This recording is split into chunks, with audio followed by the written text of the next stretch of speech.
Since 2007, I've sold millions of handkerchiefs on my e-commerce store over at bumblebeelinens.com. And you know what? I still find marketing and sales difficult.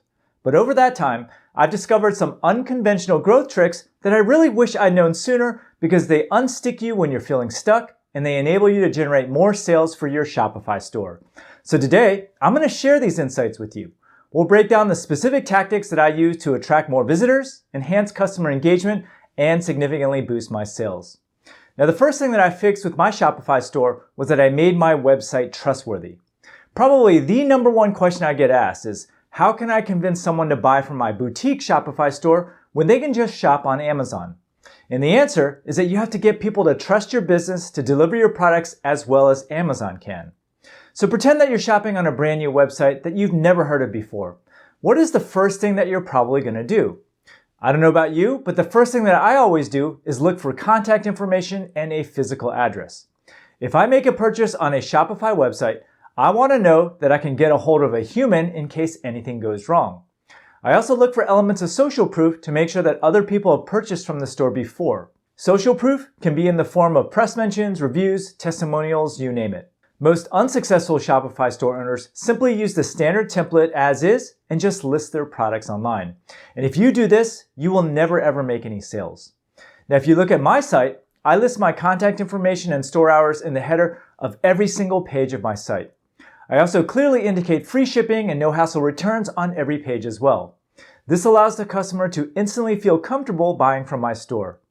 Now, to show social proof, I have all my press mentions and testimonials front and center on every single page of my website as well. And as an extra special touch, I also use a small pop-up that slides up whenever a customer makes a purchase from our store. So here's what you need to realize about shoppers. People are like lemmings, and they won't buy from you unless they know other people are buying too, and all of these elements make our store feel active and popular. Now, if your store is brand new and you don't have any testimonials yet, just give some products to your friends and ask them to leave you a testimonial as a placeholder until you get your own. Now, my next tip is to make sure your customer understands what you sell and why they should buy from you within the first 5 seconds of landing on your site. I can't tell you how many Shopify stores I've seen that show a random picture on the front page with no action button. To make sales, you need to pretend your customer has no idea what you sell and that you have to convince them to buy in a matter of seconds. So here's what you should do. First off, eliminate any carousels on your front page. Carousels are distracting, and split tests have shown that rotating images actually reduce your conversion rate. Instead, pick a great hero image of your product and then list your value propositions front and center above the fold of your website. For example, here's a student that asked me for help to improve his website. And at the time, he sold special drops that neutralize acid in coffee, which is apparently a common problem as you get older.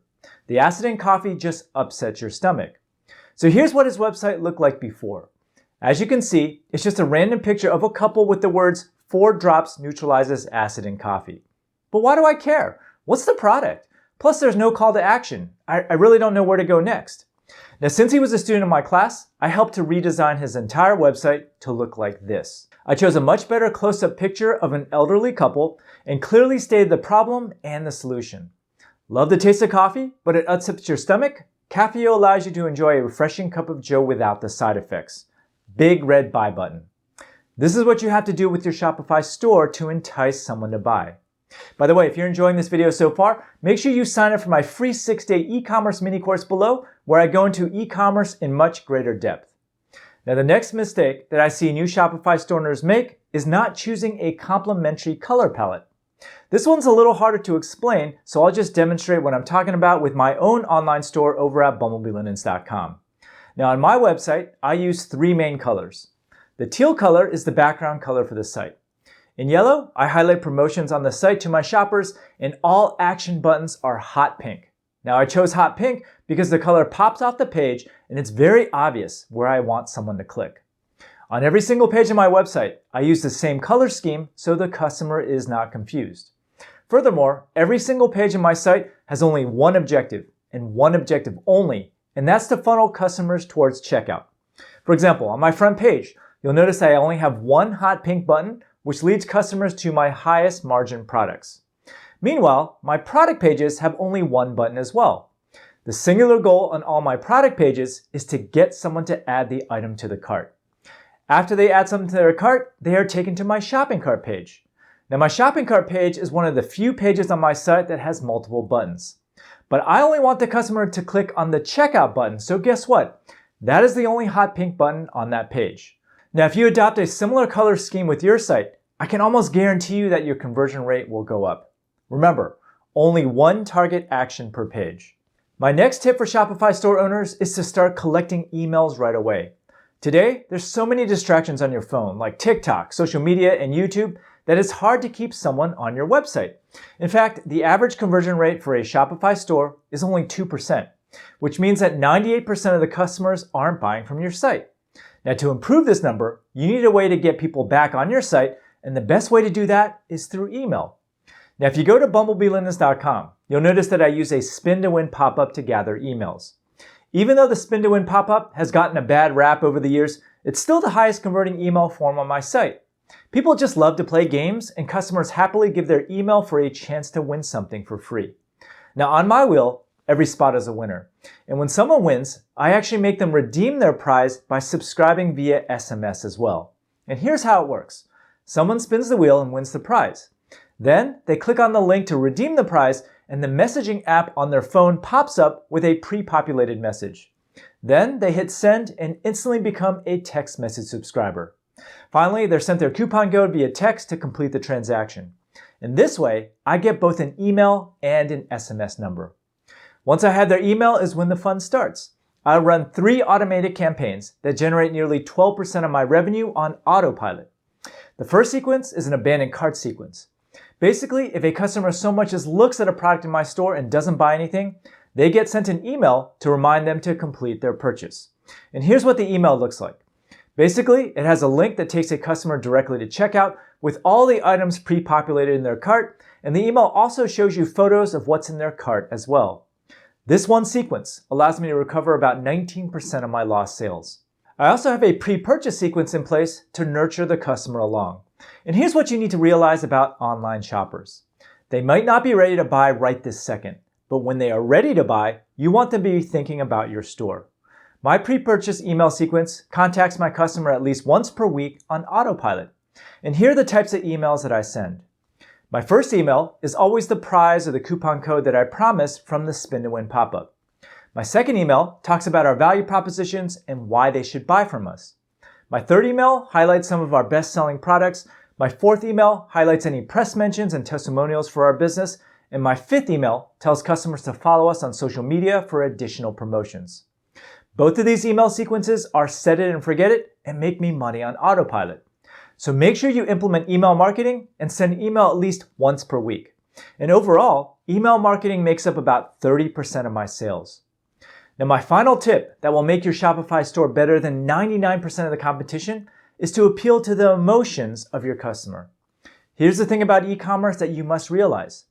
Everything that is sold online is a commodity, and finding a completely new and novel product to sell is rare. And the truth is that most people make purchases based on emotion and not logic.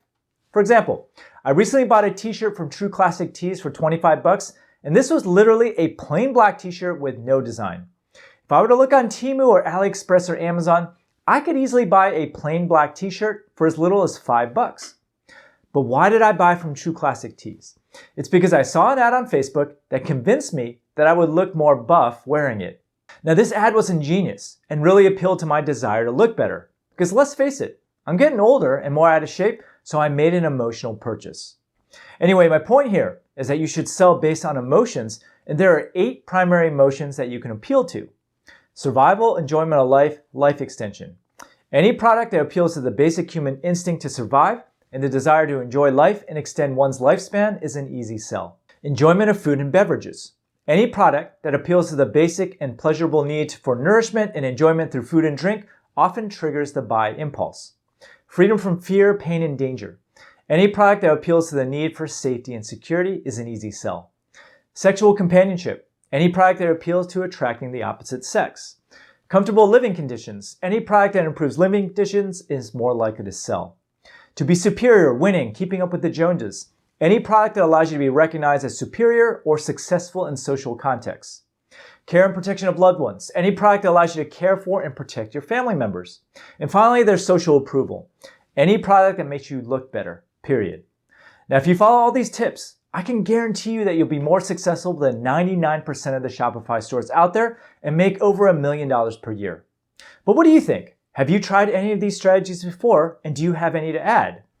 Now that you understand some of the basic strategies, make sure you watch this video here to learn exactly what I would do if I were to start an e-commerce business from complete scratch today.